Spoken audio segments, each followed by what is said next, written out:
Good morning dear class, welcome back. Previous video में हमने my best friend, my best teacher और my father ये वाले paragraph मैंने लिखना आपको सिखाया था। एक अब मैंने आपको लिखवाया था माय बेस्ट फ्रेंड वाला, उसके थ्रू आपको वो दोनों पैराग्राफ मैंने आपको प्रैक्टिस करने के लिए बोला था। तो आई होप कि आपने उनको प्रैक्टिस किया होगा। तो आज हम हमारा एक लास्ट पैराग्राफ और लिखेंगे, उसके साथ ही हम हमारा ये टॉपिक यहीं फिनिश कर देंगे, क्योंकि पैराग्राफ्स तो बहुत सारे होते हैं ना, कोई लिमिटेड नहीं है उसमें। आप जिस बुक में देखेंगे, ओपन करेंगे तो बहुत सारे पैराग्राफ्स होते हैं, पर वो सारे हम लिख लिख के इस तरह से याद नहीं कर सकते हैं ना। थोड़ा हमारे माइंड में हमको थोड़ा सा इमेजिनेशन भी करनी पड़ती है, थोड़ा हमारी राइटिंग स्किल अच्छी स्ट्रांग होनी चाहिए, है ना।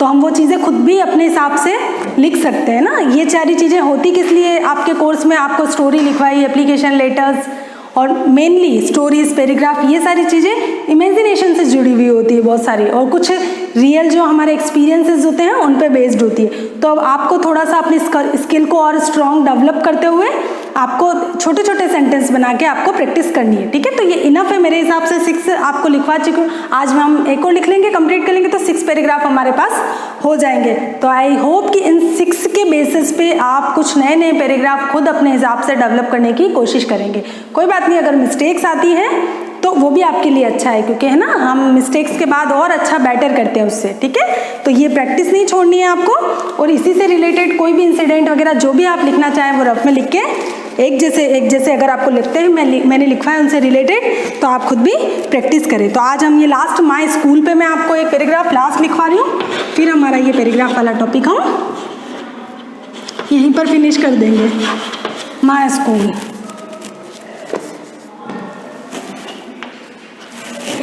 मैं आपके लिए बोर्ड क्लियर कर देती हूँ ताकि मे बी कि एक ही बोर्ड पर आपके लिए पूरा पैराग्राफ हो जाए, ताकि आपको लिखने में कोई प्रॉब्लम नहीं आए।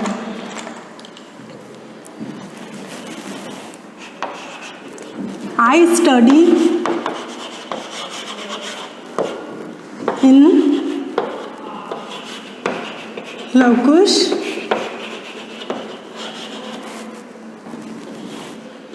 Talent Academy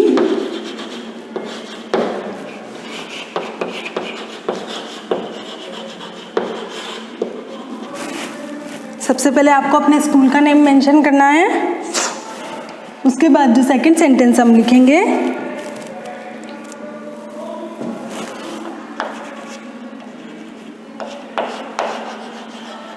there are 3 departments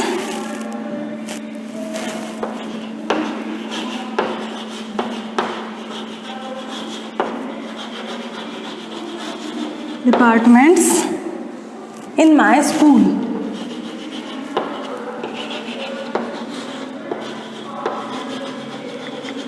एक आपको मैं सिंपल सा फॉर्मेट इसी में ये बता सकती हूँ कि अगर किसी को और भी दिक्कत आती हो लर्न करने में, तो मैं आपको सिंपल सा फॉर्मेट बता देती हूँ।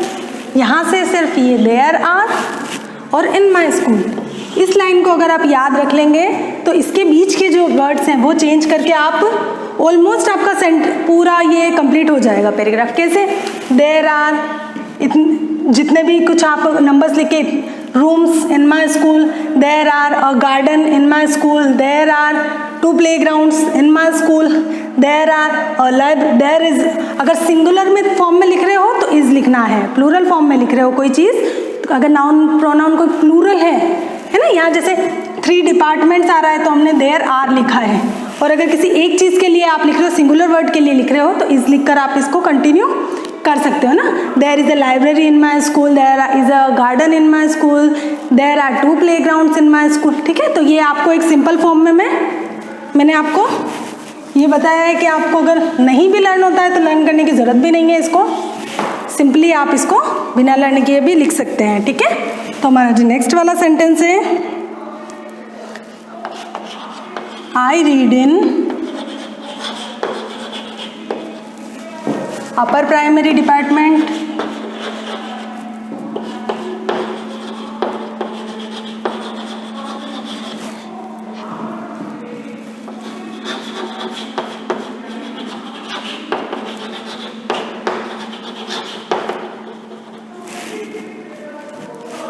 there are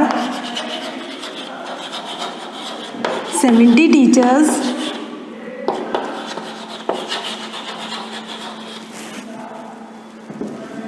In my school,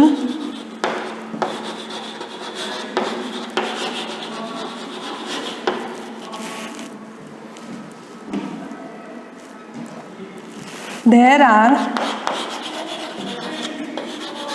more than 100 rooms in my school.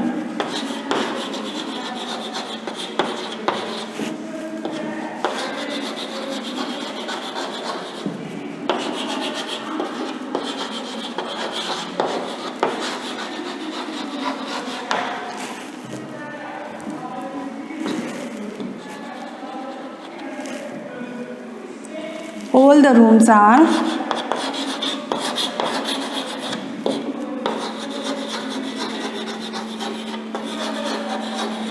well furnished.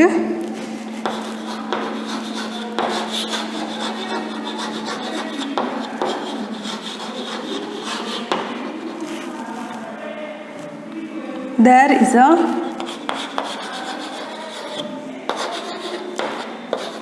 big library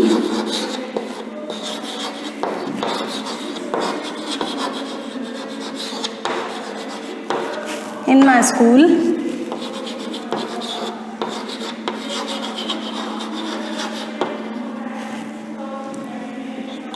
There are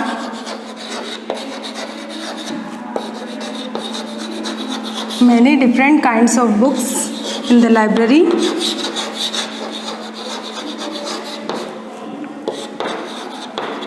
Kinds of books in the library.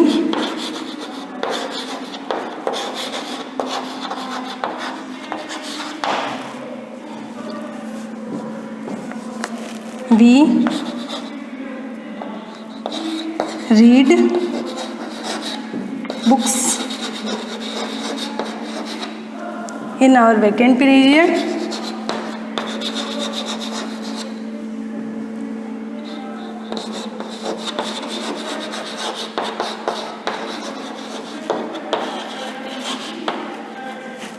We read books in our vacant period. उसके बाद next है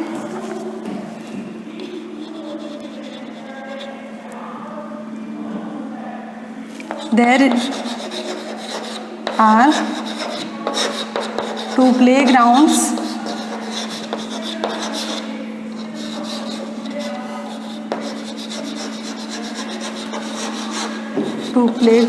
in my school.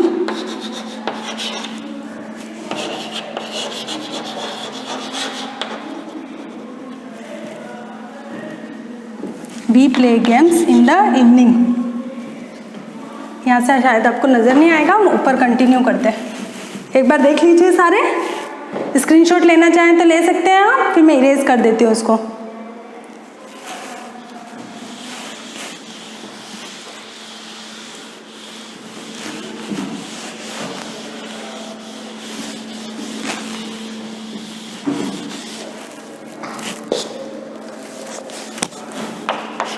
We play games in the evening.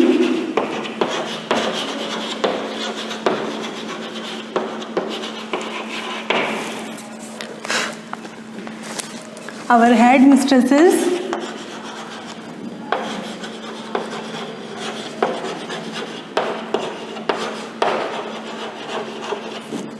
is Jaimala ma'am.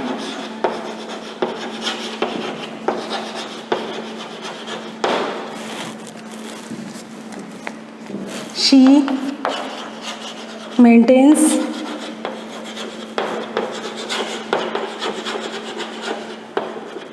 good discipline in the school.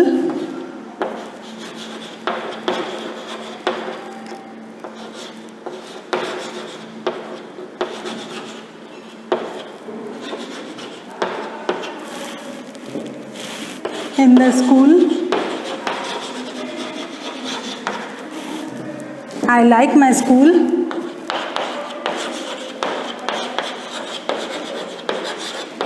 I like my school because all the students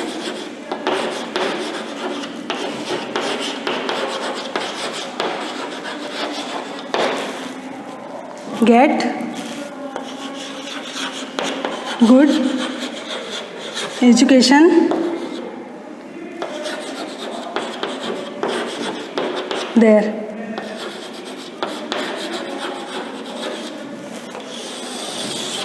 ठीक है? So that's it for today. Thank you. Write in the notebook.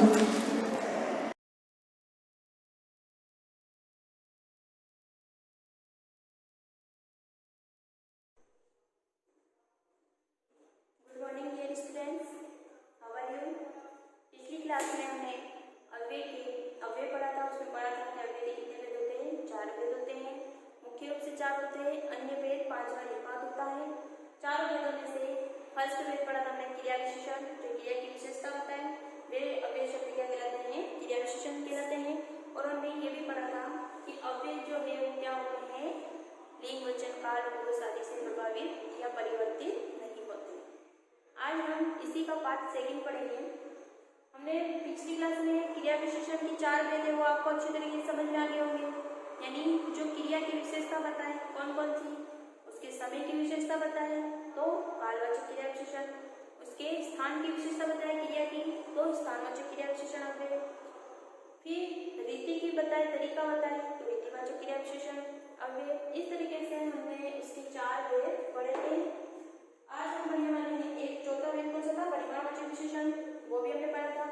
आज हम पढ़ने वाले हैं संबंधबोधक अव्यय। कौन सा अव्यय? जो अव्यय का सेकंड पार्ट है, संबंधबोधक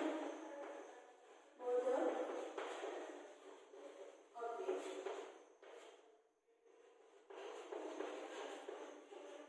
और सबसे पहले हमें देखना होगा कि संबंधबोधक अव्यय कहते किसे हैं। तो संबंधबोधक अव्यय जो है उसमें क्या होता है कि जो अव्यय शब्द, कौन से? जो अव्यय शब्द संज्ञा या सर्वनाम का संबंध किसी अन्य से बताए, किसी अन्य से बताए उसे हम संबंधबोधक अव्यय कहते हैं। तो जो अव्यय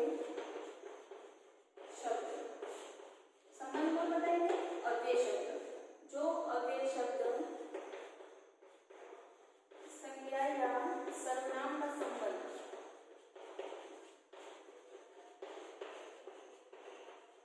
नाम से पता चला है संबंध है, तो वाक्य में जो अव्यय शब्द क्या करेंगे? संज्ञा सर्वनाम का संबंध किसी अन्य से बताए, किसी अन्य शब्दों से बताए या किसी से भी बताए, किसी अन्य शब्दों से बताए उसे संबंधबोधक अव्यय कहते हैं। उसे संबंधबोधक अव्यय कहते हैं।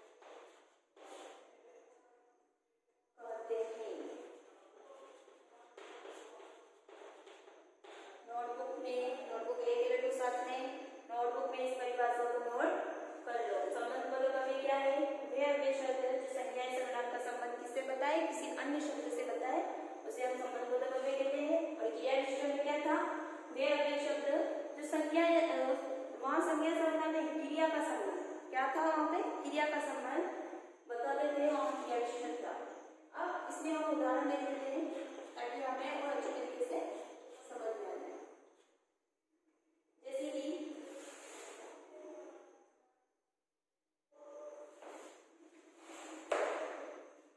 विद्यालय के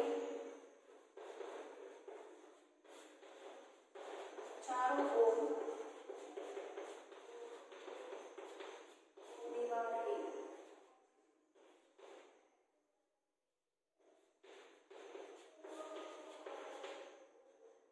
अब यहाँ देखो, विद्यालय क्या है? संज्ञा। अब इसका संबंध क्या किससे बता रहे हैं? दीवार से। किससे बता रहे हैं? दीवार से। तो के चारों ओर ये क्या है? अव्यय शब्द है। क्या है? अव्यय शब्द है। यही शब्द विद्यालय और दीवार को आपस में कनेक्ट कर रहे हैं, जोड़ रहे हैं, इसीलिए क्या है? संबंधबोधक अव्यय। अगला है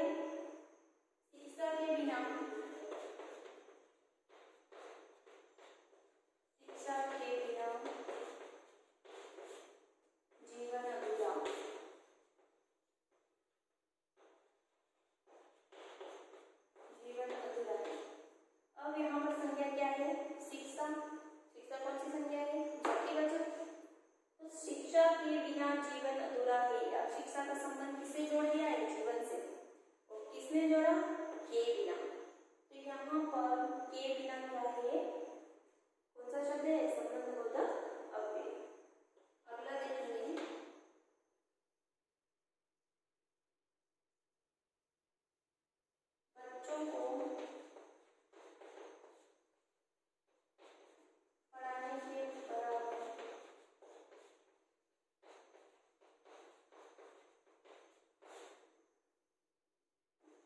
कोई दर नहीं।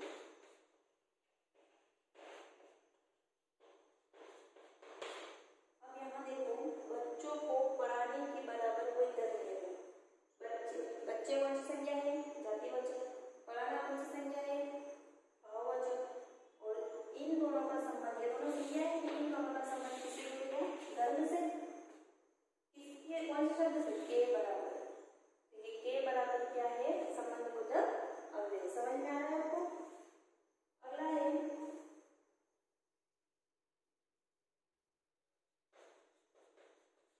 मेरी वजह से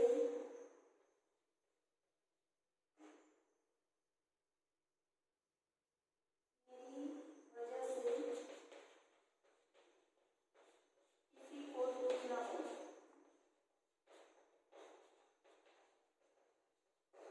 अब यहाँ पर देखो, मेरी क्या है? सर्वनाम है। किसी को क्या है? ये भी सर्वनाम है। तो इन दोनों का, किसी को भी, मेरी और किसी को भी क्या है? वो दुख नहीं है।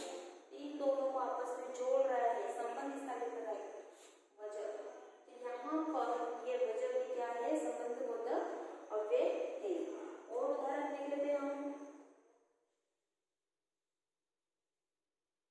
आपको सीधा सा ये याद रखना है कि संज्ञा सर्वनाम का संबंध जिन अव्यय शब्दों से अन्य शब्दों से जुड़ा होता है वे संबंधबोधक अव्यय कहलाते हैं। ये शब्द कौन कौन से होते हैं? ये शब्द भी देख लेते हैं हम डायरेक्ट। कौन कौन से शब्द होते हैं संबंधबोधक? के पहले, के बाद, के बाद, के पहले, के बाद, से पूर्व, से पहले, की तरफ, की ओर,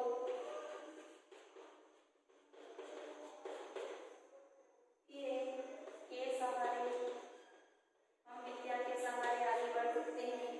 के सहारे हम उससे भी बेहतर पढ़ सकते हैं, से बेहतर।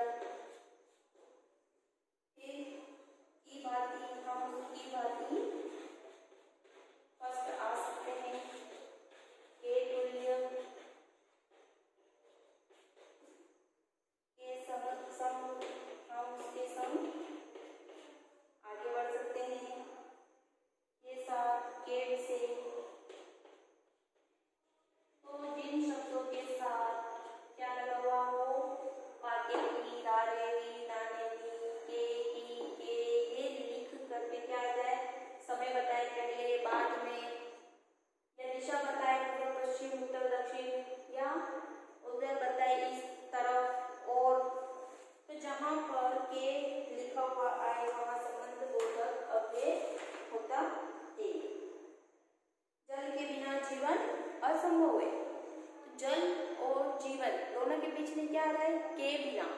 तो के बिना ये जितने भी शब्द हैं वो क्या है? संबंध दर्शाने वाले हैं, इसीलिए संबंधबोधक अव्यय कहलाते हैं। और भी आपकी बुक में बहुत सारे उदाहरण होंगे, या आपकी बुक में जितने भी उदाहरण आप उन्हें पढ़ना, आपको अच्छी तरीके से समझ में आने वाले। संबंधबोधक किसे कहते हैं? एक बार और देख लो। संबंधबोधक अव्यय क्या होते हैं? वे अव्यय होते हैं जो संज्ञा सर्वनाम का संबंध किसी और से बताए, किसी अन्य से बताए।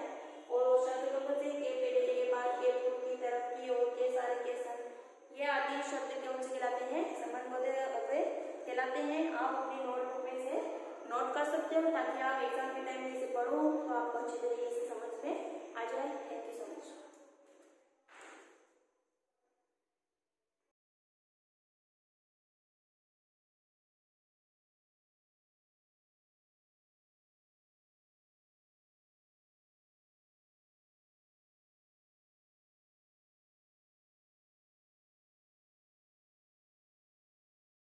Hello student, good morning, welcome in class. Last video में मैंने आपको 4.4 के सेकंड क्वेश्चन तक कंप्लीट करवाया था, जिसमें मैंने आपको सब्ट्रैक्ट इंटीजर को कैसे सब्ट्रैक्ट कर दी, ये चीज़ें मैंने आपको इसमें क्लियर कर दी थी, ठीक है। और मैंने कुछ ऐसे क्वेश्चन भी करवाए थे जिसमें लेस देन मतलब हमें इसको सॉल्व करके बताना था कि ये ग्रेटर है या लेस देन है। ठीक है, थर्ड क्वेश्चन आज हम देखते हैं। The sum of the minus 999 and 630 from minus 615, मतलब ये क्वेश्चन है आपके, देखना question number third. The sum of minus 999 and 630 clear from minus 615। इसका मीन्स ये है कि इसको ध्यान से देखना कि the sum of minus 990 999 and 630, इसका मीन्स है कि इन दोनों को ऐड करना है। सम का मीन्स क्या होता है? ऐड करना। तो पहले इन दोनों को ऐड करेंगे और ऐड करने पर फिर क्या आएगा आपके फ्रॉम माइनस 650। अब यहाँ पर फ्रॉम आ रहा है, तो फ्रॉम का मीन्स क्या होता है? सब्ट्रैक्ट। मतलब यहाँ पर आपको ऐड तो करना है, इन दोनों को ऐड करना है और इन दोनों के जो आंसर आएंगे उसमें उसको क्या करना है? इसमें से माइनस करना है। मतलब माइनस 615 में से उसको माइनस कर देंगे, बिकॉज यहाँ पर फ्रॉम आ गया। और फ्रॉम किसके लिए ऐड होता है? सब्ट्रैक्ट के लिए। ठीक है, ऐड के लिए नहीं होगा, डिवाइड और मल्टीप्लाई इनके लिए भी यूज़ नहीं होगा, ओनली फॉर सब्ट्रैक्ट। क्यों? इसमें से माइनस करना है तो वो ओनली फॉर सब्ट्रैक्ट में यही होगा। तो पहले इन दोनों का ऐड करेंगे और जो आंसर आएंगे फिर इसको उसमें से लेस कर देंगे। क्लियर? तो नाउ स्टार्ट, देखना कैसे करना है। सबसे पहले इन दोनों को सम करना है, तो माइनस 999, क्लियर, 999। अब एन के प्लस पे आप प्लस का साइन यूज़ कर दो, 630। अब एक प्लस का है, अब इसमें देखना एक माइनस का और एक प्लस का, तो plus minus will be minus. तो यहाँ पर क्या हो जाएगा? इन दोनों को हम क्या कर देंगे? सब्ट्रैक्ट कर देंगे। यहाँ पर हमने एडिशन तो करनी है, पर यहाँ पर प्लस माइनस इंटीजर भी तो आपको देखना है ना कि प्लस माइनस क्या हो रहा है, साइन को भी कन्वर्ट करना है। तो यहाँ पर माइनस प्लस माइनस, तो यहाँ पर हम माइनस करेंगे तो 9 इन 0, 9 में से 0 माइनस करेंगे तो यहाँ पर क्या आ जाएगा? 0। ठीक है, 9 में से अगर 3 माइनस करते हैं, सॉरी 9 में से 0 माइनस करेंगे तो यहाँ पर 9 आएगा। सॉरी 9 में से 0 माइनस करेंगे तो 9, 9 में से 3 माइनस करेंगे तो यहाँ पर क्या आएगा? 6, और 9 में से 6 माइनस करेंगे तो यहाँ पर आएगा आपके 3। ठीक है, 369। अब यहाँ पर देखना, अब यहाँ पर साइन कौन सा यूज़ होगा? मैंने आपको बताया था कि फाइनल आंसर में क्या यूज़ करना है आपको, एडिशन सब्ट्रैक्शन जब भी करते हो तो यहाँ पर साइन कौन सा आ जाएगा? माइनस का, बिकॉज 999 क्या है? ग्रेटर है। सिर्फ ओनली फॉर डिजिट साइन, मतलब नंबर देखने हैं आपको, कोई कौन सा इंटीजर बड़ा है यहाँ पर। तो यहाँ पर 999, उसके आगे कौन सा साइन है? माइनस का, तो 369। अब ये जो आंसर आया, उसको क्या करना है? माइनस 615 में से क्या करना है? माइनस करना है। तो यहाँ पर हम क्या लिखेंगे? सब्ट्रैक्ट। क्या करेंगे? इसमें से माइनस करेंगे तो पहले हमें अरेंज करना पड़ेगा। माइनस 369 फ्रॉम माइनस 650 मीन्स क्या है कि 615 में से अब ये वाला नंबर हमें क्या करना है? इंटीजर माइनस करना है। तो पहले अब मैंने आपको बताया था सब्ट्रैक्ट में कि फ्रॉम आ गया है, तो फ्रॉम के पीछे वाले डिजिट को आपको आगे करना है। तो माइनस 615, क्लियर। अब यहाँ पर फ्रॉम के प्लेस पे हम क्या साइन यूज़ करेंगे? माइनस, और ये इसका साइन है तो इसको हम क्या कर देंगे? ब्रैकेट में कर देंगे। ठीक है, ब्रैकेट में कर दिया। अब अगेन क्या हो जाएगा यहाँ पर? अब ये तो एज इट इज़ रहेगा, माइनस 615 तो एज इट इज़ के आगे कोई, बिकॉज ये कोई ब्रैकेट में नहीं है। अगर इसके आगे भी कोई ब्रैकेट होकर अगर और साइन होता तो वो भी हम उसको कन्वर्ट कर देते, बट यहाँ पर एज इट इज़ ये। अब ये माइनस, अब यहाँ पर 2 साइन है। मैंने कहा था आपको सब्ट्रैक्ट में, जब मैंने आपको बताया था कि जब ब्रैकेट में अगर हो डिजिट पीछे वाली और उसके बाहर भी साइन हो तो उन दोनों को कन्वर्ट करना है। मतलब माइनस माइनस क्या हो जाएगा? प्लस। ठीक है, और यहाँ पर क्या हो जाएगा? 369। अभी 369 प्लस का हो गया। ठीक है, यहाँ पर ये दोनों माइनस माइनस प्लस हो गया यहाँ पर। अब यहाँ पर फिर से देखो, हमें फाइनल आंसर चाहिए। अब यहाँ पर माइनस प्लस, अभी से माइनस प्लस, अभी तो हमारा आंसर थोड़ा है। अब माइनस प्लस माइनस, इसका मीन्स हमें क्या करना है? माइनस। अब यहाँ पर वो माइनस की आपको प्रोसेस शो नहीं करनी कि 615 माइनस 369, इस टाइप से 615 माइनस 369 ऐसे नहीं करना है। और ये साइन आपको हटाना नहीं है, बस अपने लेयर पर अंडरस्टैंडिंग रखनी है कि आपको यहाँ पर क्या करना है? माइनस करना है। क्लियर? तो हम क्या करेंगे? 615 में से 369 को माइनस कर देंगे यहाँ पर। तो यहाँ पर आप माइनस करोगे तो यहाँ पर आपके आंसर आ जाएंगे, ये हो जाएगा 10 और 10 में 10 इन 6 4 और यहाँ पर हो जाएंगे आपके 5 और 5 में से 3 माइनस करेंगे तो 2। तो आंसर कितना आ गया 246। और अब देखो यहाँ पर 246 आ गया। अब यहाँ पर साइन कौन सा यूज़ होगा इन दोनों में, देखो यहाँ पर अभी ये नहीं देखना है कि सिर्फ आपको डिजिट देखो, अभी को साइन प्लस का मत देखना। 615 यहाँ पर ग्रेटर है, अब इसका एक कौन सा साइन है माइनस का। वैसे तो ये तो इससे क्या है, ये से स्मॉलेस्ट है। ऐसे तो आप देखोगे नहीं कि जैसे नेगेटिव इंटीजर होगा वो स्मॉलेस्ट होगा, बट यहाँ पर आपको सिर्फ ये देखना है कि साइन, क्योंकि हमें आंसर में लगाना है, ठीक है। तो यहाँ पर हम क्या करेंगे माइनस का, और जो नेगेटिव साइन बड़ा है तो यहाँ पर नेगेटिव साइन आ जाएगा। तो 246 इसका क्या हो गया फाइनल आंसर। क्लियर।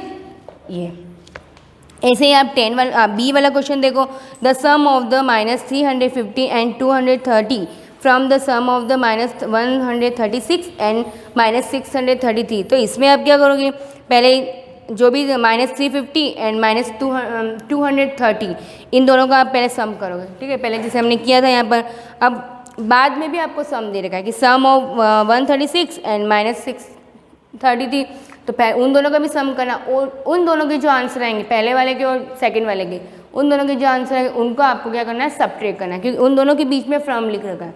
तो ये वाला क्वेश्चन आपको होमवर्क में करना है। क्वेश्चन नंबर 4 देखना आप।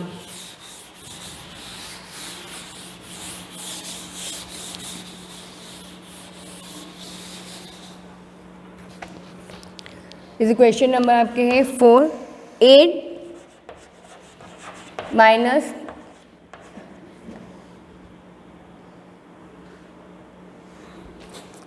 -37, ठीक है। यहाँ पर ये दे रखा है 8 - 37 to the difference of -7 and -47। Clear. अब यहाँ पे ये दे रखा है कि अब यहाँ पर आपको क्या करना है, इधर देखना, जैसे -37, अब यहाँ पर ये ऐड करना है आपको -37 टू डिफरेंस ऑफ -7 और 47 -47। डिफरेंस का मीन्स यहाँ पर वही सब्ट्रैक्ट हो गया, क्या हो गया यहाँ पर सब्ट्रैक्ट हो गया। तो यहाँ पर आप क्या करोगे -7 और -47 को क्या कर देंगे हम पहले डिफरेंस करेंगे, उसके बाद जो आंसर आएगा वो इसमें से फिर आपको क्या करना है इस -37 को ऐड करना है, मतलब 2 दे रखा है, मतलब इसके डिफरेंस से प्लस करना है। तो हम क्या करेंगे यहाँ पर पहले डिफरेंस करेंगे, सब्ट्रैक्ट करना है। तो -7 एंड, तो एंड के प्लेस में माइनस का साइन यूज़ हो जाएगा, और यहाँ पर ब्रैकेट में क्या आ जाएगा -47, ठीक है। अब यहाँ पर क्या करेंगे -7 माइनस क्या हो जाएगा प्लस, और ये हो जाएगा 47, अगेन प्लस माइनस, तो ये कितना हो जाएगा 40। क्लियर। और साइन कौन सा हो जाएगा प्लस का ही आएगा साइन आपके, ठीक है। अब हमें क्या करना है, ये साइन ये इसका आ गया डिफरेंस का, ठीक है आंसर। अब हमें ऐड करना है, ऐड -37 प्लस ये 40 प्लस के ही है, और ये प्लस का साइन यूज़ हो जाए, ऐड कर रहे हैं हम। अब प्लस माइनस, तो यहाँ पर 40 में से 37 माइनस करेंगे 3, और साइन कौन सा आ जाएगा प्लस का आ जाएगा। क्लियर। तो आपके फाइनल आंसर कितने आ गए 3 आ गए, ठीक है। तो इस तरह से आपको इसको सॉल्व करना है। अब नेक्स्ट देखना question number 5, simplify.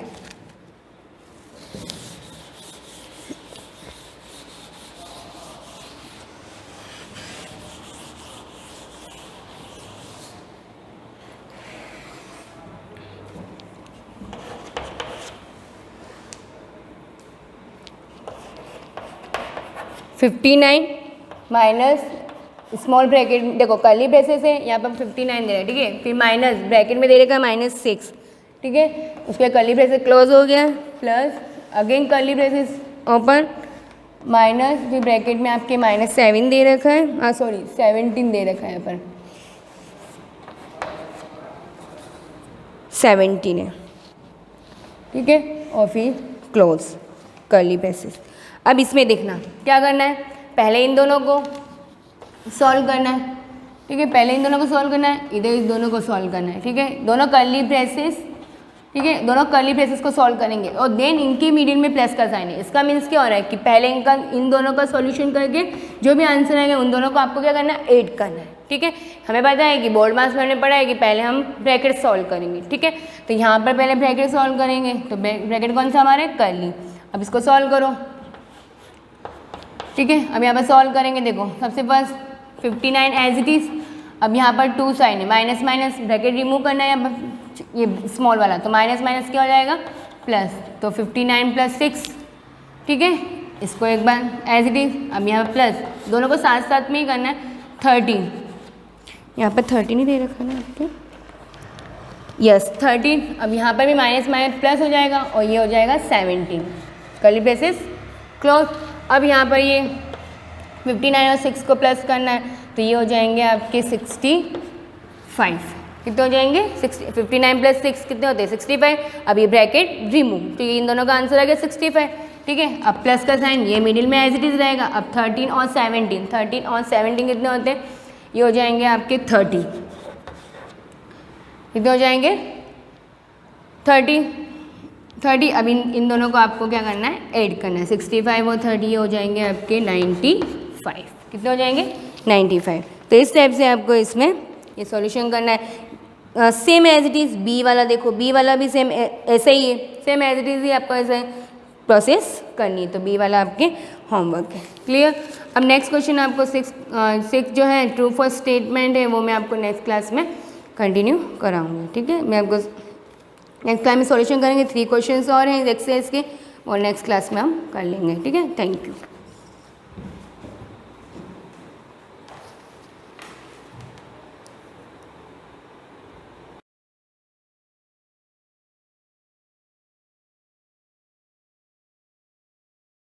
Morning class 6 living organism and their surrounding का पार्ट 10 पढ़ेंगे।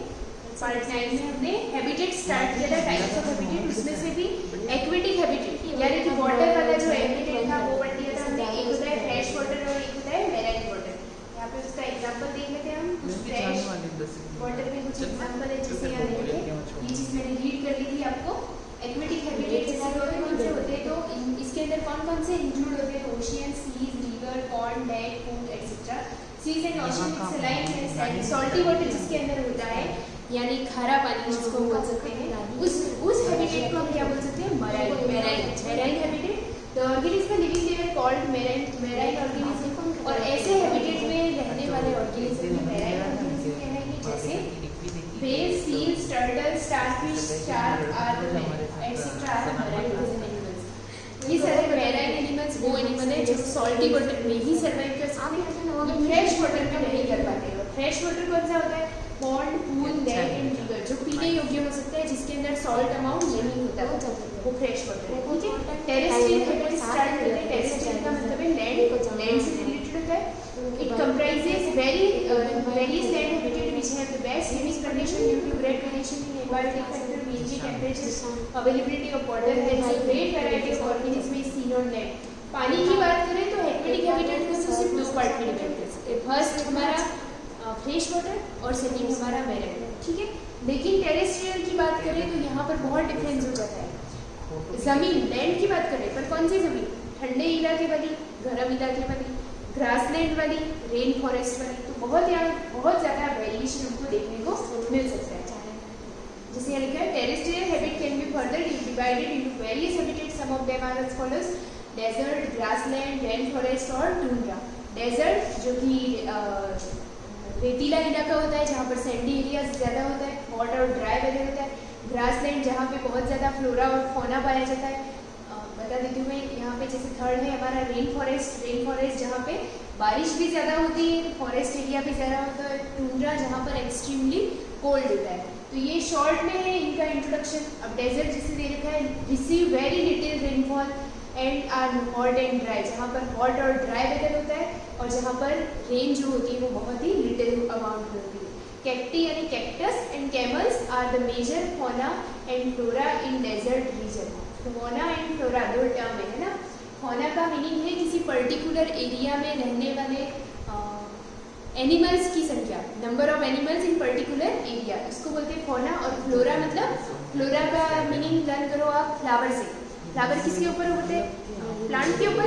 तो फ्लोरा का मीनिंग होता है प्लांट्स की संख्या, यानी पर्टिकुलर रीजन या पर्टिकुलर एरिया में सर्वाइव करने वाले नोटिस ऑफ प्लांट स्पीशीज, ये फ्लोरा कहलाती है। और पर्टिकुलर एरिया में रहने वाले सर्वाइव करने वाले नंबर ऑफ एनिमल्स फौना कहलाते हैं, ठीक है। ऐसे याद रखना, एन आ रहा है, एन का मतलब है एनिमल, और इसमें फ्लोरा आ रहा है, फ्लोरा मतलब फ्लावर, तो फ्लोरा फ्लावर कहाँ होते हैं? प्लांट। ये याद करने का तरीका बता दिया आपको कि आप कंफ्यूज ना हो कि फौना मतलब एनिमल्स और फ्लोरा मतलब प्लांट्स।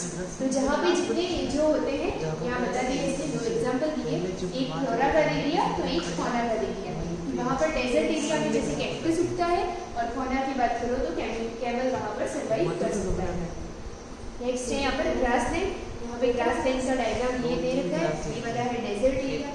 ग्रासलैंड जैसे मॉडरेट रेनफॉल, यहाँ पर मीडियम अमाउंट में बारिश होती है। The main flora and fauna which are found in the habitat are grasses, zebra, deer and giraffe. यहाँ पर ग्रासलैंड की बात करें तो ग्रासलैंड में मेन फ्लोरा और फौना जो होता है वो बेसिकली एग्जांपल दिए इसने कि ग्रासलैंड जो होगा उसमें सबसे ज़्यादा तो ग्रासेस ग्रो करेगी एज अ फ्लोरा, और फौना की बात करें तो zebra, deer and giraffe. Zebra, deer और जिराफ जो होते हैं वो ग्रासलैंड वाले एरिया में ग्रो करते हैं या सर्वाइव करते हैं। रेन फॉरेस्ट की बात करें, ये वाला डायग्राम दिख रहा है आपको, rain forest are hot and wet, ये हमेशा ज़्यादा हॉट रहता है और ज़्यादा वेट रहता है। वेट इसलिए रहता है क्योंकि यहाँ पर प्लांट्स ज़्यादा होते हैं, जैसे केरला वगैरह देख लो आप, वहाँ पर प्लांट्स ज़्यादा है तो वहाँ पर क्या करेंगे, ह्यूमिडिटी ज़्यादा होगी, प्लांट्स बार बार अपना एक्सेसिव वाटर को लॉस करेंगे, तो वहाँ पे जो चिपचिपा सा वेदर होता है, ह्यूमिडिटी वाला होता है, इसलिए यहाँ पर बोला है wait.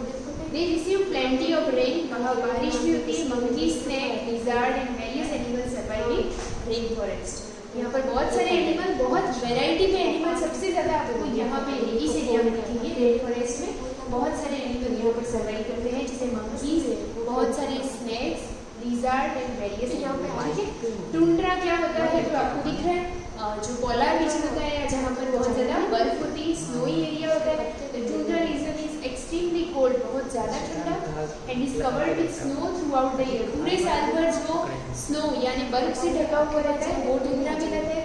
The main organism which occupy the habitat are polar bear, reindeer, penguin and grasses. यहाँ पर ये फ्लोरा और फौना दे रखा है जो टुंड्रा रीजन में ग्रो करता है। आपको अंडरलाइन करना है, पहले लिखना आप टाइप्स ऑफ हैबिटेट, एक्वेटिक लिखोगे, फिर उसको दो पार्ट में डिवाइड करोगे, फ्रेश वाटर, मैराइन लिखोगे, एग्जाम्पल खत्म। फिर आप लिखोगे टेरेस्ट्रियल, टेरेस्ट्रियल में क्या लिखोगे, टेरेस्ट्रियल में आप लिख देना, इसका चार्ट बना देना, desert, second grassland, third rain forest और फोर्थ टुंड्रा, ठीक है। फिर डेजर्ट में अंडरलाइन करो हॉट एंड ड्राई, फिर इसके दो एग्जाम्पल लिखो, कैक्टी एंड कैमल।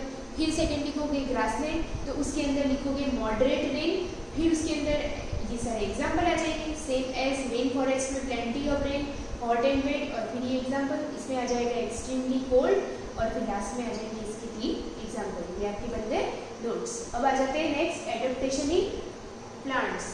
प्लांट में ऐसे कौन से एडेप्टेशन होते हैं जिनकी वजह से वो, एक प्लांट है जो डेजर्ट में ग्रो कर रहा है जैसे कैक्टस, और एक प्लांट है जो पोलर रीजन या स्नोई एरिया में ग्रो कर रहा है, तो उसके पीछे क्या रीज़न है जिसको हम बोलते हैं एडेप्टेशन। यानी हर एक प्लांट जहाँ पर सर्वाइव करता है उसके अंदर कुछ ऐसे फीचर्स होते हैं जिसके कारण वो वहाँ पर सर्वाइव कर सकता है। अब कैक्टस को उठा के हम स्नोई एरिया में रख देते हैं तो वो वहाँ पर ग्रो नहीं कर पाएगा, और अगर स्नो एरिया में जो जैसे पाइन ट्री वगैरह उगते हैं, अगर उनको हम डेजर्ट में लगा देंगे तो वो वहाँ पर सर्वाइव नहीं कर पाएंगे। तो उनके अंदर ऐसे क्या फीचर्स होते हैं जिनकी वजह से वो अपने आप को वहाँ पर सूटेबल कर देते हैं। Most organism are found in one type of habitat and are unable to survive in other habitat. Example है जैसे lotus plant grows in an aquatic habitat. आपको पता है लॉटस कमल का जो होता है वो प्लांट जो होता है वो कहाँ पर ग्रो करता है, तो वो वहाँ पर एक्वेटिक यानी पानी में ग्रो करता है, and can not survive in desert और हॉट सैंडी एरियाज। अगर आप लॉटस को किसी डेजर्ट और हॉट सैंडी एरिया में उगाने बैठोगे तो वो नहीं उगेगा, क्योंकि वो डेफिनेटली वो सबमर्ज्ड प्लांट है, यानी कि पानी में डूबा हुआ रहता है, तो वो डेजर्ट में कैसे ग्रो करेगा। Plant and animal develop some special characteristic और feature which help them to survive in particular habitat। ये इसकी डेफिनेशन लग रही है ना, this characteristic are known as adaptation. मतलब ये कि कुछ प्लांट, यहाँ से अंडरलाइन करना आप, कुछ प्लांट और कुछ एनिमल अपने अंदर स्पेशल टाइप के कुछ फीचर्स या कैरेक्टरिस्टिक क्रिएट कर देते हैं जिनकी वजह से वो उनके पर्टिकुलर हैबिटेट में इजीली सर्वाइव कर सकते हैं। जैसे कैक्टस है तो उसके वो अपने ऊपर कांटे उगा लेता है, वो अपने ऊपर लीफ नहीं आने देता ताकि क्या हो, एक्स्ट्रा वाटर का लॉस ना हो। जैसे लोटस है तो वो पानी में रहता है, इसलिए उसकी लीफ जो होती है वो बहुत ज़्यादा ब्रॉड होती है, उसका फ्लावर बाहर की तरफ होता है तो वो सनलाइट को एब्जॉर्ब कर पाता है। तो ये सब उसके अंदर क्या है, कुछ कैरेक्टरिस्टिक या उनकी कुछ क्या है फीचर्स है जिसकी वजह से वो वहाँ पर ग्रो या सर्वाइव कर सकते हैं। तो यहाँ पे एडेप्टेशन की डेफिनेशन होगी, जैसे एग्जाम्पल देते हैं wings of birds and adaptation which help them to fly. जैसे बर्ड्स में जो विंग्स होती है वो उनके अंदर एक एडेप्टेशन फीचर है जिनकी वजह से वो फ्लाई कर सकते हैं। अगर पंखों को हमारे ऊपर लगा दिया जाए तब भी हम नहीं उड़ सकते, क्योंकि इनके अंदर बहुत सी ऐसी एडेप्टिव फीचर्स होते हैं। जैसे बर्ड्स की विंग्स के साथ साथ उनकी बोन्स हॉलो होती है, अंदर से खोखली होती है, जिसकी वजह से वो उड़ सकते हैं।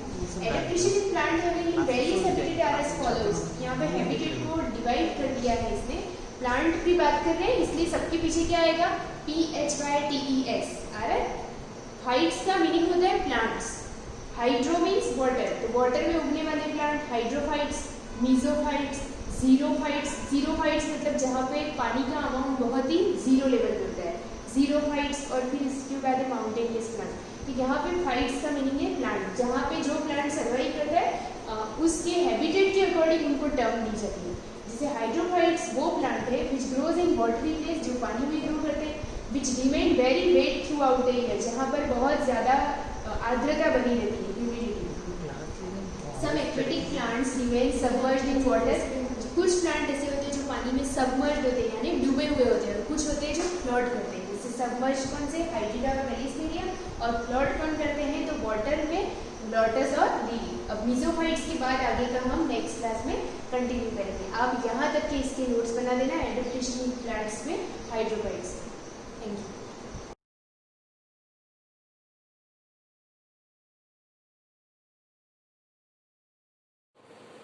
गुड मॉर्निंग स्टूडेंट्स, हम थर्ड चैप्टर पढ़ रहे थे रोटेशन एंड रिवोल्यूशन। इसके अंदर हमने रोटेशन क्या होता है उसके बारे में हमने पढ़ लिया था। रोटेशन जो कंप्लीट होता है उसको कंप्लीट होने में 24 आवर्स लगते हैं, यानी कि एक रोटेशन कंप्लीट होने में कितना समय लगेगा, 24 आवर्स लगेंगे। अब उसके बाद हम बात करते हैं रिवोल्यूशन की। रिवोल्यूशन क्या है, द अर्थ रिवोल्यूशन। रिवोल्यूशन जो कंप्लीट होता है वो कितने समय में होता है, रिवोल्यूशन आपका कंप्लीट होगा 1 ईयर में, यानी कह सकते हैं अपन 365 1/4 डेज का जो समय लगता है उसको हम कहेंगे कि। देखो इसके बारे में देखते हैं, अर्थ रिवोल्यूशन क्या होता है। रिवोल्यूशन जो होता है कितने समय में कंप्लीट होता है उसको हम देखेंगे, ये कहाँ पर रिवॉल्व करता है उसके बारे में हम देखते हैं। While rotating on its axis, the Earth also goes around the Sun along a fixed elliptical path known as Earth orbit. क्या दे रखा है, रोटेशन के बारे में दे रखा है। While rotating on its axis, axis का मतलब अपने ही अक्ष पर घूमना, अपने ही पोजीशन के ऊपर घूमना, यानी कि फिक्स होता है। क्योंकि जो रोटेशन होता है वो क्या होता है कि बहुत 1 आवर 24 आवर्स में कंप्लीट हो जाते हैं, 1 डे में कंप्लीट हो जाता है। तो वो कहाँ पर, वो चक्कर जो पूरा होता है वो कहाँ पर होता है, उसके एक फिक्स ऑर्बिट यानी कि उसका जो कक्ष होता है वहां पर पूरा होता है। देखो दे रखा है इसमें, the earth also goes around the sun. किसके चक्कर काटता है, सन के। Along with fixed electrical path दे रखा है यहाँ पर, फिक्स्ड इलेक्ट्रिकल पाथ, उनका जो फिक्स पाथ होता है, फिक्स जो जगह होती है वहां पर वो क्या करता है, अपना रोटेशन कंप्लीट करता है, जिसको हम क्या कहते हैं, अर्थ ऑर्बिट के नेम से जानते हैं। आप अंडरलाइन करना है इसको। While rotating on its axis, the Earth also goes around the Sun along a fixed elliptical path known as Earth orbit. This motion of Earth is called revolution. अब ये रोटेशन के बाद जो आगे की प्रक्रिया होती है उसको हम क्या कहेंगे, उस मोशन को हम कहेंगे revolution.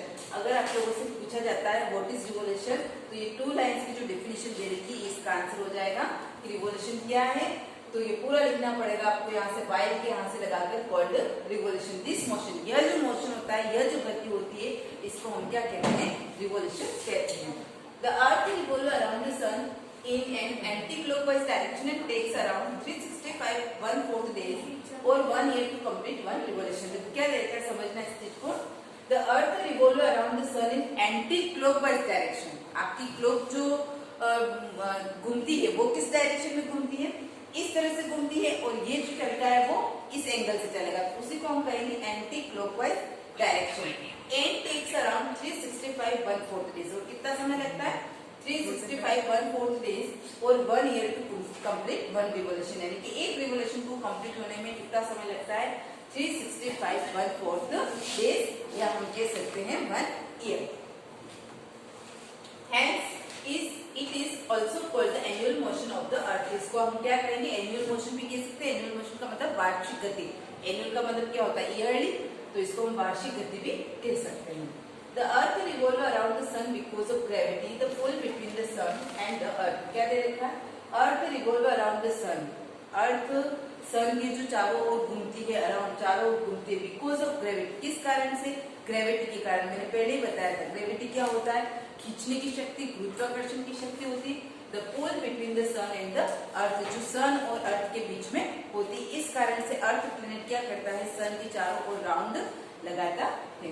It moves eight N approximate speed on 1,00,000 kilometre per hour. क्या दे रखा है? अब इसकी जो अप्रोक्सीमेट यानी कि लगभग जो स्पीड दे रखी है इसकी मूव करने की, वो कितनी दे रखी है? 1 10 100 1000 10,000 1000। ठीक है, तो 10,000 किलोमीटर पर आवर, एक आवर में ही इतना स्पीड से घूमता है। तब भी जाके इसको कितना समय लगता है? 365 1/4 डेज इसको लगते हैं। The earth rotates 365 1/4 times during each revolution। अब क्या दे रखा है? अब जिसे अगर आपसे पूछा जाए कि रिवोल्यूशन आपको कितने समय में कंप्लीट होता है, तो आप उसके लिए क्या कहोगे? 24 आवर्स। लेकिन अगर आपसे पूछा जाए तो हर रोटेशन को कंप्लीट होने में कितना समय लगता है, तो अपना आंसर क्या आएगा? 365 1/4 time. The calendar is 365 days in a year and the remaining 6 hours 1/4 day are added together with the remaining 6 hours of 3 more subsequent revolution 3 years to from a day। तो क्या दे रखा है यहाँ पर? The calendar is 365 days in a year and the remaining 6 hours। हर दिन आपके कितने hours एड हो? उसमें 6 hours एड कर रहे हैं इसमें। 1/4 day are added together with the remaining 6 hours of 3 more subsequent revolution 3 years। 3 सालों तक क्या दे रखा है यहाँ पर? 3 सालों तक जो 6 आवर कंप्लीट होंगे। अगर आप कैलकुलेशन करते हो तो क्या बनता है अपना? 6 4 जब 24 बनता है, यानी कितना हो जाएगा? 24 इक्वल टू 1 डे। तो जब हम बात करते हैं लीप ईयर की, तो हर ईयर इसमें कितना इंक्लूड हो रहा है? 6 आवर्स का इंक्लूड हो रहा है। आप ऐसे समझ लो 1/4 24 का 1/4 करोगे तो कितना आएगा? 6 आवर्स आएगा। या फिर आप ऐसे समझ लो 365.25 समझ लेते हैं, तो भी वहां पर 6 आवर कंप्लीट होंगे। और ये कितने सालों तक होते हैं? 3 साल तक होते हैं। 4th ईयर और 6 आवर्स कंप्लीट होंगे, यानी कि क्या हो जाएगा? 1 ईयर कंप्लीट हो जाएगा। 1 डे कंप्लीट होगा, और जैसे ही 1 डे वो कंप्लीट हो जाता है तो उस ईयर को हम क्या कहेंगे? लीप ईयर कहेंगे, क्योंकि इसमें 365, देखो यहाँ पर 365 दे रखा है और हर जगह आपके आगे क्या मेंशन कर रखा है? 1/4। तो अगले साल कितना हो जाएगा? 1/2, फिर 3/4 और फिर 1 डे हो जाएगा, तो वो कितना हो जाएगा? 366। जब 4th ईयर में 366 डेज आ जाएंगे तो उसको हम कौन सा ईयर कहेंगे? लीप ईयर कहेंगे। इसका भी आइडिया है ना, और समझाऊंगी क्या होता है। This one extra day is added to the month of February once in every 4 years and this year is called a leap year। आगे आपके यहाँ पर अंडरलाइन करना, 1 extra day is added to the month of February दे रखा है। और जो extra day add जो होता है वो कौन से मंथ में एड होता है? फरवरी के मंथ में होता है। आपको पता है 3 साल तक तो 28 डेज होते हैं फरवरी में, और 1 साल ऐसा होता है कि उसमें 29 डेज आते हैं। तो 29 डे कैसे होते हैं कि हर ईयर क्या होता है? 6 आवर्स की बढ़ोतरी होती है। इस प्रकार से एक 1 डे कंप्लीट होता है और 366 डेज बन जाते हैं, जिसको हम क्या बोलते हैं? लीप ईयर बोलते हैं। The earth distance from the sun varies on a day-to-day basis.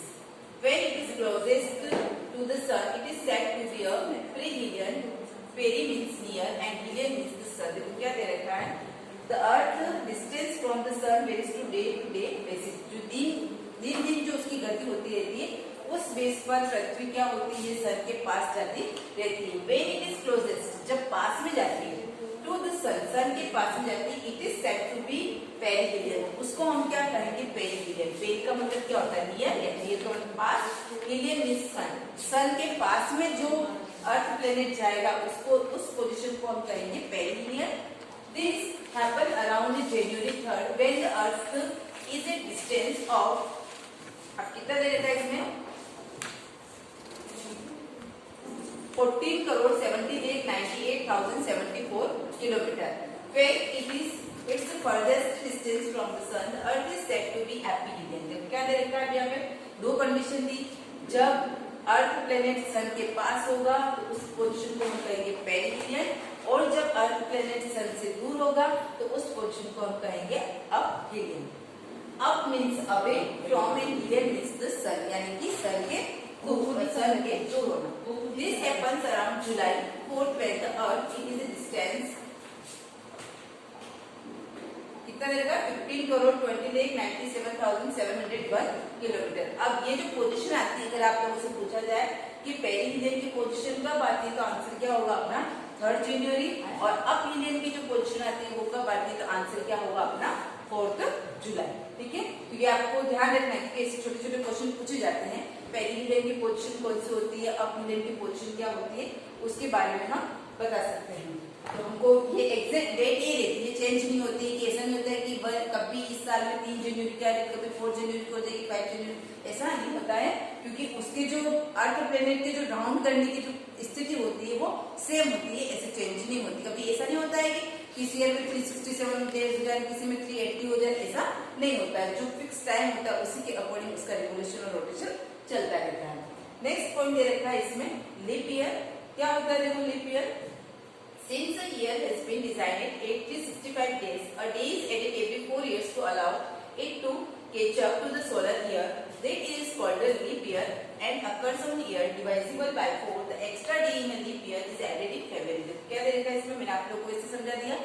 Her year, every year में 6 आवर्स ऐड होंगे, यानी कि 1/4 + 1/4 + 1/4 3/4 हो जाएगा, और लास्ट जैसे ही 4th ईयर आएगा तो उसमें 1/4 और ऐड करेंगे तो 1 डे हो जाएगा। यहाँ पर तो टाइम कितना हो जाएगा 366 डेज हो जाएगा, जो जिसको अपन क्या कहेंगे लीप ईयर। और ये जो ईयर अपने को दिखाई देता है वो कौन से मंथ में ऐड होता है तो फेब्रुअरी के मंथ में ऐड होता है। और हमको कैसे पता चलेगा कि वो लीप ईयर है या नहीं है, तो उसको हम किससे डिवाइड करेंगे? 4 से डिवाइड करेंगे तो हमको पता चलेगा कि वो लीप ईयर है या नहीं है।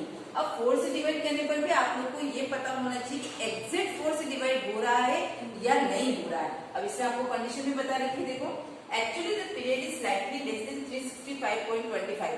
अब यहाँ पर 25 देर का कंफ्यूज मत होना, 1/4 को आप 0.25 में मेंशन कर सकते हो।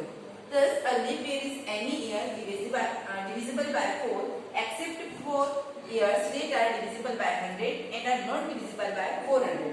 Therefore, the year 2000 was a leap year, but the years 1700, 1800 and 1900 were not. क्या दे रखा है यहाँ पर 2000। आप इसमें करके देख लो, डिवाइड करके देख लो, 4 5 20, डायरेक्ट आपकी जा रहा है, डिवाइड हो रहा है, डायरेक्ट आंसर आ रहा है। इट मीन्स क्या होगा? वो लीप ईयर होगा। अब जैसे 17 में करते हैं आपके डिवाइड हो जाएगा 4 की टेबल से, 4 4 16 फिर आएगा, फिर पॉइंट में और ऐसे आंसर आएगा। पीछे आपकी इवन नंबर होने के बाद भी यहाँ पर डिविजिबल नहीं हो रहा है तो वो लीप ईयर के अंदर नहीं आएगा। अगर आप ये कहो कि मैम ये भी 4 से डिवाइड हो जाता है, लेकिन डायरेक्ट डिवाइड की बात कर रहे हैं अपन। अब जैसे 2000 आया, इसके बाद 2400 वाला जो ईयर आएगा वो लीप ईयर होगा। तो 4 को आप 24 से डिवाइड करोगे तो इजीली हो रहा है उसमें, लेकिन आप 21 को करोगे तो नहीं होगा, 22 को करोगे तो भी नहीं होगा। ये फिक्स रहता है, इसी के अकॉर्डिंग लीप ईयर बनता है। इससे नेक्स्ट जो दे रखा है हम उसको नेक्स्ट वीडियो में कंटिन्यू करेंगे कि सीजन किस प्रकार से बनते हैं। Thank you.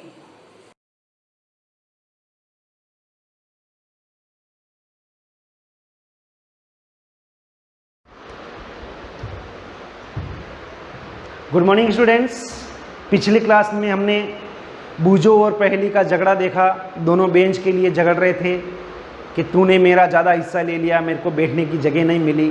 तो हमने मापन करके दोनों को बराबर हिस्सा दे दिया ताकि वह दोनों अपनी अपनी जगह पर बैठ जाए।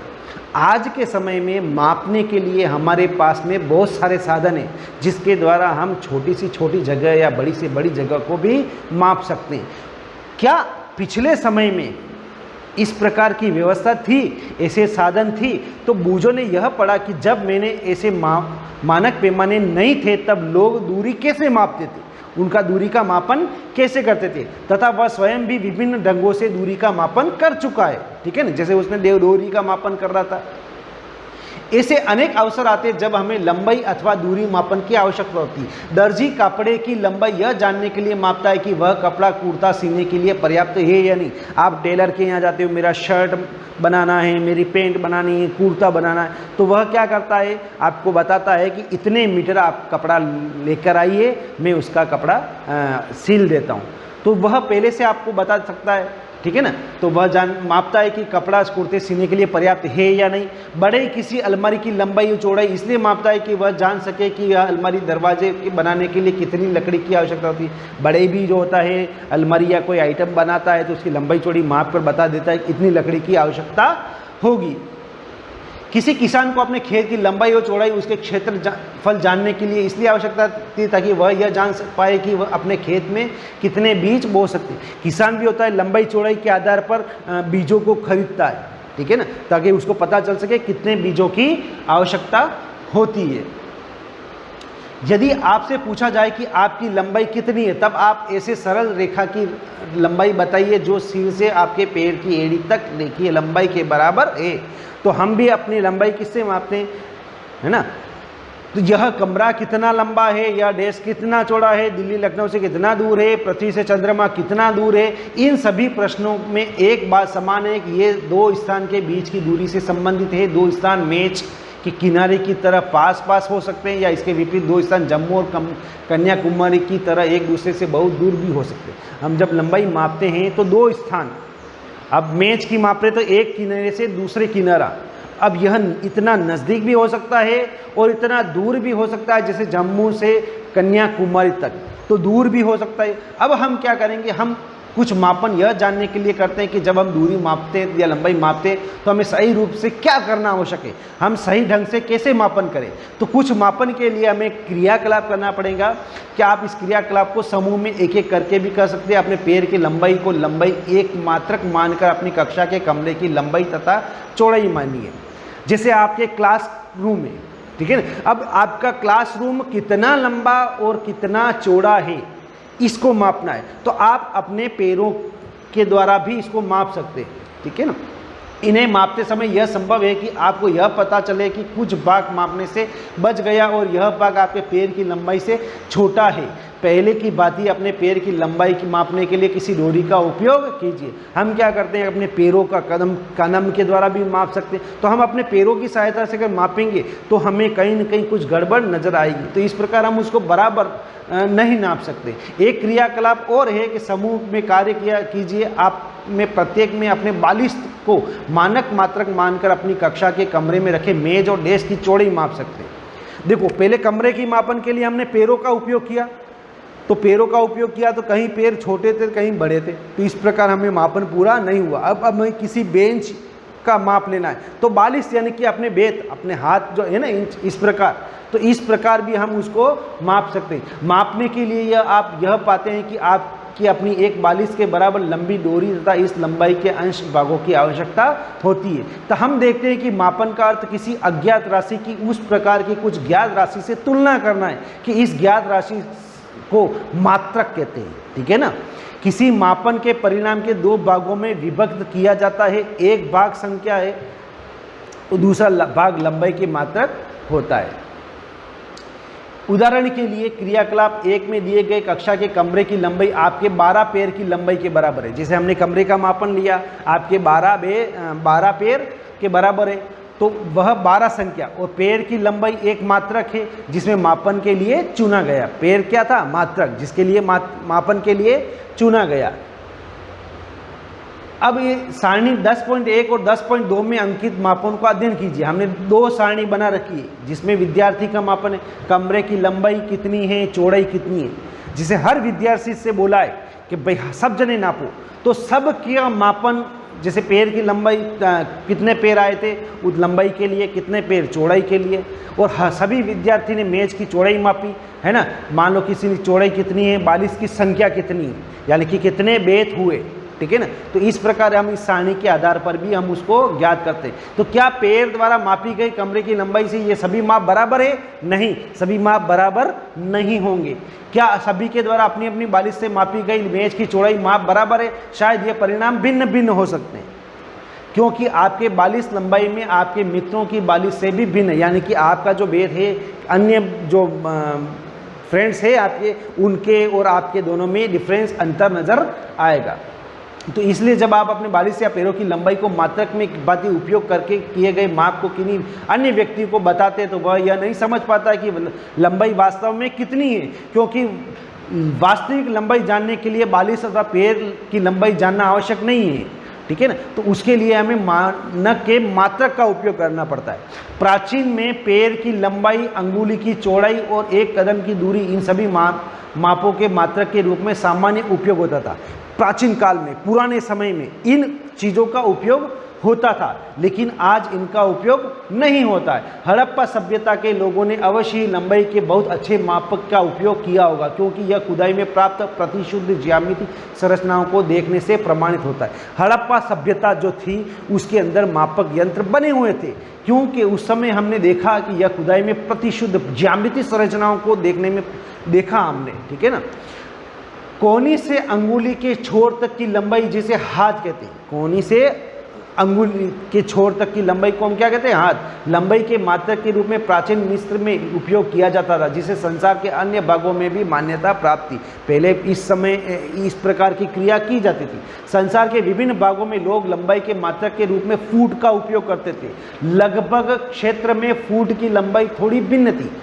फुट, 1 फुट, 2 फुट बोलते हैं ना अपन, तो फुट का उपयोग करते हैं। लोग 1 गज कपड़ा फैली बाह के सिरे से अपने ठोड़ी तक मापते थे और रोमवासी अपने पग अथवा कदमों से मापते थे।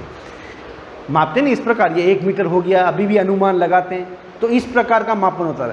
प्राचीन भारत में छोटी लंबाई को मापने के लिए अंगुल अथवा मुट्ठी का उपयोग किया जाता था। आज भी भारत के कई शहर में हम पुष्प विक्रेताओं को पुष्पहार बेचते समय अपनी भुजा का उपयोग लंबाई के मात्रक के रूप में देख सकते हैं। सुविधा अनुसार शरीर के ऐसे बहुत से भागों का मात्रक के रूप में उपयोग होता है, यानी कि हम हाथों का, पैर का उपयोग लंबाई चौड़ाई मापने के लिए करते हैं।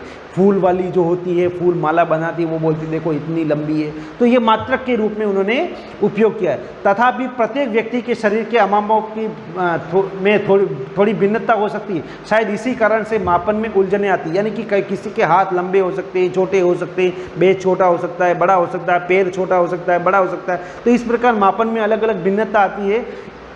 वर्ष 1990 में फ्रांसीसियों ने मापन की एक मानक प्रणाली की रचना की, जिसे मीटरी पद्धति कहते हैं। 1790 में फ्रांसीसियों ने एक मानक की प्रणाली की खोज की, जिसको मीटरी पद्धति कहते हैं। एक समानता के लिए समस्त संसार के वैज्ञानिकों ने मानक के मात्रकों के एक सेट को स्वीकार कर लिया। अभी सब जनों ने उस चीज़ को स्वीकार कर लिया। आजकल जिस मात्रक प्रणाली का उपयोग हो रहा है उसे अंतर्राष्ट्रीय मात्रक प्रणाली कहती है। अभी हम जिससे नापते हैं उसको अंतर्राष्ट्रीय मात्रक प्रणाली कहते हैं। यह याद रखना, अभी हम जिस चीज़ का, किसी भी चीज़ की दूरी को मापते हैं तो उसको अंतर्राष्ट्रीय मात्रक प्रणाली कहते हैं। SI मात्रक, लंबाई का SI मात्रक। जैसे देख लिए मीटर पैमाने में 15 सेंटीमीटर पैमाना, जैसे ये मीटर पैमाना है, इसके अंदर आप देख सकते हैं बहुत सारे पैमाने लगे हुए। अंतर्राष्ट्रीय, पूरे वर्ल्ड में इसी के द्वारा वस्तुओं को या दूरी को मापा जाता है। इसमें अनेक ज्यामिति बॉक्स 15 सेंटीमीटर पैमाना दिखाया गया, जैसा हमने अभी देखा था। प्रत्येक मीटर को 100 बराबर भागों में विभाजित किया गया। 1 मीटर को 100 बराबर भागों में विभाजित किया गया, जिसको हम सेंटीमीटर कहते हैं। कहते हैं ना 100 सेंटीमीटर बराबर 1 मीटर। 1 सेंटीमीटर के 10वें भाग के बराबर होता है, जिसे मिलीमीटर कहते हैं। इस प्रकार हम कह सकते हैं कि 1 मीटर में 100 सेंटीमीटर। याद रखना, 1 मीटर 100 सेंटीमीटर, 1 सेंटीमीटर 10 मिलीमीटर, ठीक है ना, mm। लंबी दूरियों के मापन के लिए मीटर एक सुविधाजनक मात्रक नहीं है। अगर लंबाई दूरी ज़्यादा है तो वहाँ हम मीटर का उपयोग नहीं करते। इसके लिए हम एक बड़े मात्रक को परिभाषित करते हैं, जिसे हम किलोमीटर कहते हैं। जैसे हम बाहर जाते हैं, कहते हैं अभी इतने किलोमीटर बाकी है, इतने किलोमीटर, तो किलोमीटर जो होता है वो लंबी दूरी के लिए किया जाता है। अब हम अब हम अपने सभी मापन क्रियाओं को मानक परिमाण का उपयोग करके दोहरा सकते हैं तथा लंबाई को ऐसा ही मात्रकों में माप सकते हैं। ऐसा करने से पहले हमें दूरियों और लंबाई का मापन सही ढंग का जानना आवश्यक है। तो इस पैमाने के आधार पर हम सभी वस्तुओं की लंबाई, दूरी ज्ञात कर सकते हैं, चौड़ाई ज्ञात कर सकते हैं। यह ध्यान रखना 1 मीटर 100 सेंटीमीटर, 1 सेंटीमीटर 10 मिलीमीटर और 1 किलोमीटर 1000 मीटर। ठीक है, तो जो मेन पॉइंट आपके आ रहे हैं इस बुक्स के अंदर वो आप अपनी कॉपी के अंदर नोट भी कर लेंगे और उसको याद भी कर लेंगे।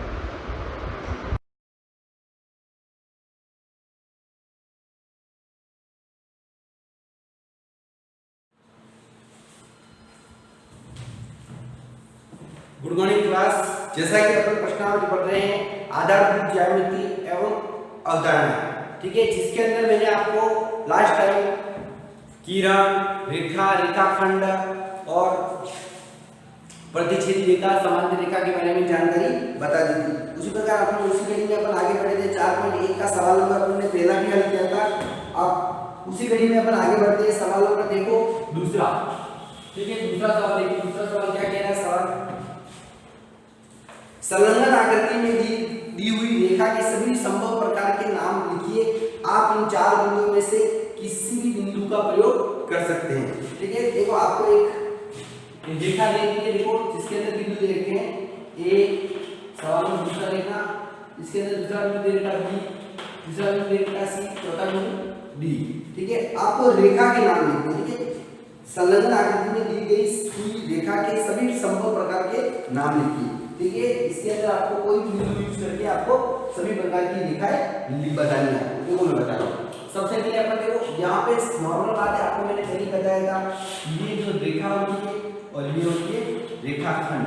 ठीक है, यहाँ से यहाँ तक की जो दूरी सीमित दूरी खत्म हो जाती है वो ये रेखाखंड और ये रेखा होती है। ठीक है, तो देखो इसके अंदर आपको कोई भी रेखा लेनी, मान लो मैं ले लेता हूँ ए और बी ले सकता हूँ, ए और सी भी ले सकता हूँ और ए और डी भी ले सकता हूँ। ठीक है, देखो रेखा का नाम बता रहा हूँ। सबसे पहले रेखा के प्रकार देखो सर, सबसे पहले ले रहा हूँ ए बी। ठीक है, ये होगी ए बी रेखा, ध्यान से देखना। दूसरी क्या होगी? ए सी रेखा होगी, ये होगी ए सी रेखा। तीसरी क्या होगी? ए डी रेखा, ये होगी ए डी रेखा। क्लियर? उसी प्रकार दूसरा ले रहा हूँ बी सी बी डी।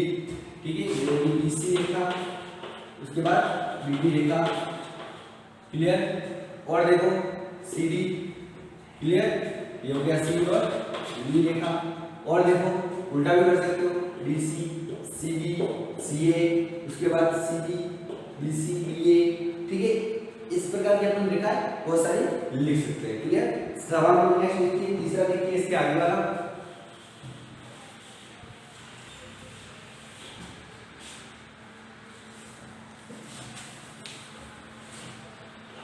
सवाल नंबर तीसरा, जिसके आगे चित्र बना हुआ है, चित्र बता देता हूँ। इस तरह से चित्र बना हुआ आपके ध्यान से देखना, जिसके अंदर ये एरो खींचा हुआ है इस तरह से और एक एरो इस तरह से। देखो यहाँ पे एक एरो इस तरह से खींचा हुआ है, उसके बाद एक एरो इस तरह से खींचा हुआ है, ध्यान से देखना। ठीक है, सबसे पहले इन दोनों का नाम लिख देता हूँ। ये हो गया यहाँ पे सी, ये हो गया यहाँ पे बी और यहाँ पे क्या है ए। ठीक है, उसी प्रकार यहाँ पे क्या है बी और ये एरो खींचा हुआ है, यहाँ पे क्या है ओ। ठीक है, देखो ये ओ यहाँ पे, ये आओ। ठीक है, ओ यहाँ पर है। उसी प्रकार ये यहाँ पे एरो खींचा हुआ है, ये हो गया एफ और यहाँ जो पॉइंट है वो क्या है ई। क्लियर? ये सब पॉइंट बने हुए। सबसे पहले इसके अंदर क्या लिखा हुआ है? संलग्न आकृति को देख करके नाम लिखिए। आपको आकृति को देख करके नाम लिखने। सबसे पहले ए लिखा हुआ है रेखाएं जिसमें बिंदु ई सम्मिलित है। आपको रेखाएं बतानी है। सबसे पहले इसके अंदर क्या है? बिंदु ई सम्मिलित है। अब ऐसे कौन सी रेखा है जिसके अंदर बिंदु ई सम्मिलित है? अब देखो बिंदु ई ये रहा, बिंदु ई इस रेखा के ऊपर भी है और बिंदु ई इस रेखा के ऊपर भी है। ठीक है, तो देखो मैं सबसे पहले नाम दे रहा हूँ यहाँ पे। सबसे पहले ध्यान से देखना बिंदु ई किस रेखा पर है। सबसे पहले आपको देखना ये रेखा दिखती है जिसके अंदर बिंदु ई दिख रहा है, ए और ई। ठीक है, तो पहला आपको बताना है ए और ई जो रेखा है उसके अंदर क्या है? बिंदु ई सम्मिलित है। बिल्कुल सही बात है कि बिंदु ई जो है वो ए ई रेखा पर है।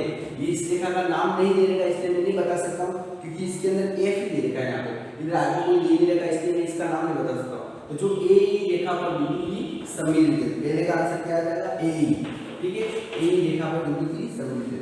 दूसरा क्या सवाल क्या है, देखो बी, ए से होकर जाने वाली रेखा, ए से होकर जाने वाली रेखा, ए से होकर जाने वाली रेखा कौन सी है?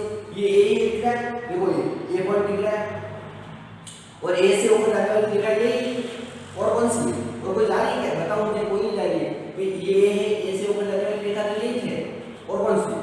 बाकी कोई है नहीं, ऐसा पूछा नहीं। बी से होकर जाने वाली रेखा, ए से होकर जाने वाली रेखा ये है, तो क्या है? ए, इसका आंसर क्या आएगा? ए और बी। ठीक है, सी देखिए, सी वाला क्या कह रहा है? वह रेखा जिस पर ओ स्थित है, ओ बिंदु किस रेखा पर स्थित है? ये रहा ओ बिंदु, ये रहा ओ बिंदु, सी ओ है और सी वन, ये रेखा दिख रही है, यहाँ पे ओ है और यहाँ पे क्या सी है। ये रेखा कौन सी? ओ या सॉरी ओ सी या सी ओ। ठीक है, तो ओ सी बोलो या सी ओ बोलो, ठीक है, जो बोला आपने पूछा। क्लियर? चौथे का, तीसरे का आंसर क्या? चौथा, प्रतिच्छेदी रेखाओं के दो युग्म बताओ। अब प्रतिच्छेदी रेखा कौन सी है? इसके अंदर दो प्रतिच्छेदी रेखा देखो इधर। सबसे पहले मैं बता देता हूँ ए और सी ओ। देखो ये ए जो रेखा जा रही है इसके ऊपर सी ओ काट रहा है। क्लियर? तो क्या लिखूंगा? ए व सी ओ, दो प्रतिच्छेदी रेखा दिख रही है दोनों। भाई ए लाइन जा रही है, इसके ऊपर ये सी ओ आ रहा है। क्लियर? ये होगी एक प्रतिच्छेदी रेखा। दूसरी ये भी है, ये कौन सी हो? देख लो प्रतिच्छेदी, इसका कोई नाम है, इस रेखा को ले नहीं सकता। ठीक है, इसलिए एक ही रेखा लिखा हूं। ठीक है, कौन सी होगी? ए और सी ओ, दोनों प्रतिच्छेदी रेखा का युग्म है। क्लियर? इसी प्रकार तुम्हारा सवाल नंबर तीसरा आपका यही खत्म होता है। नेक्स्ट सवाल देखिए। ठीक है, निम्न होकर कितनी, ये आपको बनना है, निम्न होकर, निम्नलिखित से होकर कितनी रेखाएं खींची जा सकती है? एक बिंदु से आप कितनी रेखा खींच सकते हो? एक बिंदु से आप कुछ भी नहीं कर सकते। एक बिंदु से आप कितनी रेखा खींच सकते हो? कुछ भी नहीं कर सकते, अनिश्चित रेखा खींच सकते हो। एक बिंदु से देखो, यहाँ से ये रेखा एक, यहाँ से ये रेखा दो, तीन, चार, पाँच, छः, कितनी अनंत रेखा खींच सकते हैं, अनिश्चित रेखा अपन खींच सकते हैं। क्लियर? चौथे का पहले का आंसर क्या है? अनिश्चित। दूसरा क्या है? दो बिंदु, और दो बिंदु से अपन कितनी रेखा खींच सकते हैं? दो बिंदु से अपन एक, और कौन सी खींचोगे? दो बिंदु से देखिए रेखा आएगी, ऐसे नहीं दो बिंदु से नहीं आएंगे। ठीक है, दो बिंदु से अपन नीचे एक रेखा खींच सकते हैं। क्लियर? ये हो गया अपना चौथे का आंसर। आगे देखो पांचवा क्या कह रहा है? निम्नलिखित स्थितियों में से प्रत्येक के एक रफ आकृति बनाइए और उचित रूप से उसे नामांकित कीजिए। आपको एक रफ आकृति बनानी है और उचित रूप से उसको क्या करना है? नामांकित करना है। ठीक है, कर देते हैं ये भी।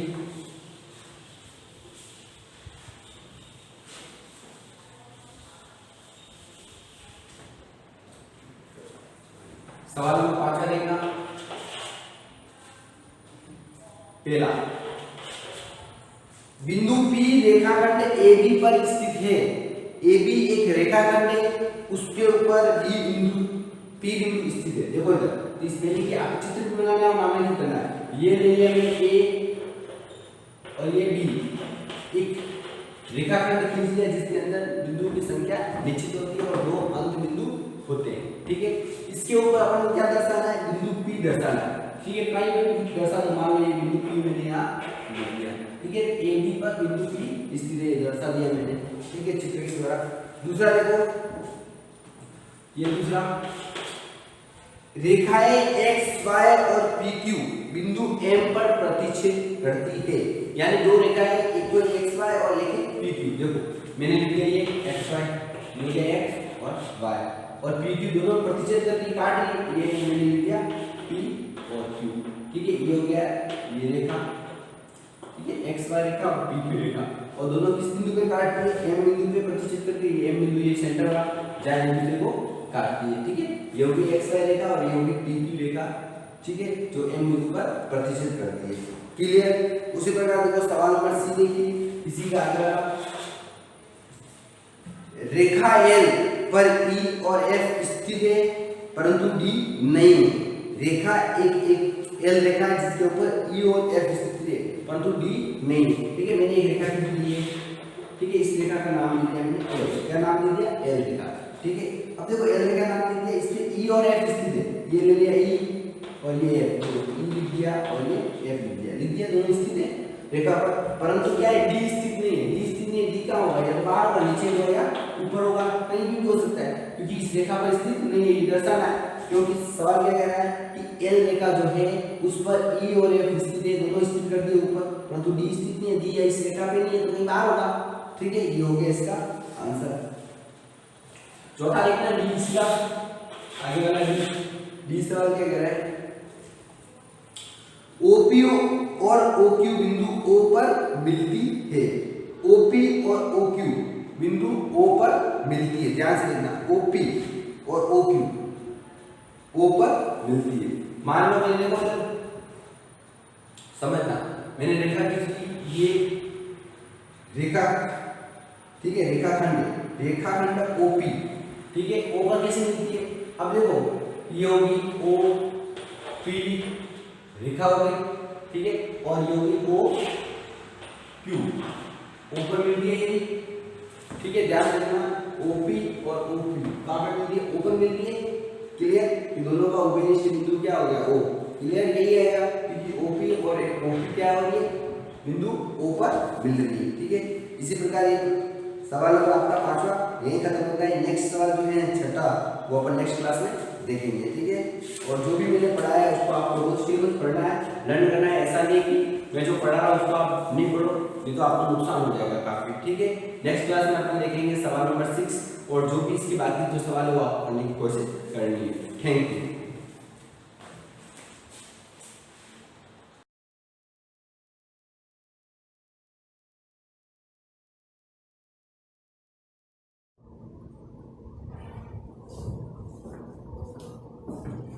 Good morning class.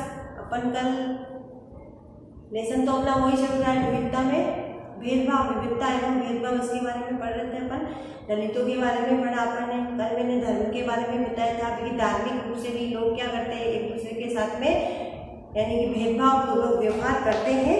अब देखिए इसमें आया था कि अस्पृश्यता यानी कि छुआछूत को एक अपराध घोषित कर दिया, और ये जो प्रथा एक रिवाज बना हुआ है उसको संविधान के अंदर बिल्कुल ही समाप्त कर दिया गया है। अब लोग अपनी पसंद का काम चुनने के लिए बिल्कुल आज़ाद है, नौकरियां सभी लोगों के लिए खुली हुई है। अब क्या है कि पहले क्या था कि जो लोग पीढ़ी दर पीढ़ी काम कर रहे थे, उनकी पीढ़ी के अंदर जैसे कि ये काम चला आ रहा था वो उसी काम को करते थे, या जो सबसे नीचा काम होता था उनसे करवाया जाता था। परंतु अभी क्या है, सब एक तरह से खुल गए, यानी कि वो लोग सभी अपने हिसाब से काम कर सकते हैं। नौकरियों के लिए जो है सभी के रास्ते खोल दिए गए हैं। सभी लोग क्या है कि नौकरियां भी जैसे कि शिक्षित हो गए हैं। अब वो जब से वो आंदोलन हुए उसमें इन चीज़ों को समाप्त कर दिया गया, जिससे क्या है लोग ज़्यादा से ज़्यादा शिक्षित होने लग गए हैं, पढ़ने लग गए हैं उन्होंने, है ना। तो फिर क्या है कि उनको नौकरियां भी मिलने लग गई हैं।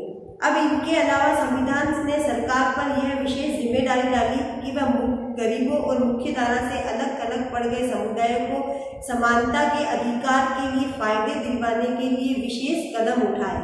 अब संविधान के अलावा, संविधान के अंदर तो इन चीज़ों को समाप्त कर दिया गया, परंतु इनके अलावा जैसे कि स्वतंत्र भारत जो बना उस समय इन्होंने क्या करा कि सरकार पर यह जिम्मेदारी डाली, लोगों पर जिम्मेदारी डाली कि भाई जो गरीब है या मुख्य धारा से अलग अलग जो समुदाय है, अलग से रह गए हैं, तो उनके लिए विशेष प्रकार के प्रावधान दिए जाए। जैसे कि उनको आरक्षण दिया गया था ना, तो अभी भी वो लोग मिला हुआ है, आज तक भी वो चला आ रहा है। हालांकि हमारे संविधान पर में इन विचारों पर जोर दिया गया है, पर यह पाठ इसी बात को उठाता है कि असमानता आज भी मौजूद है।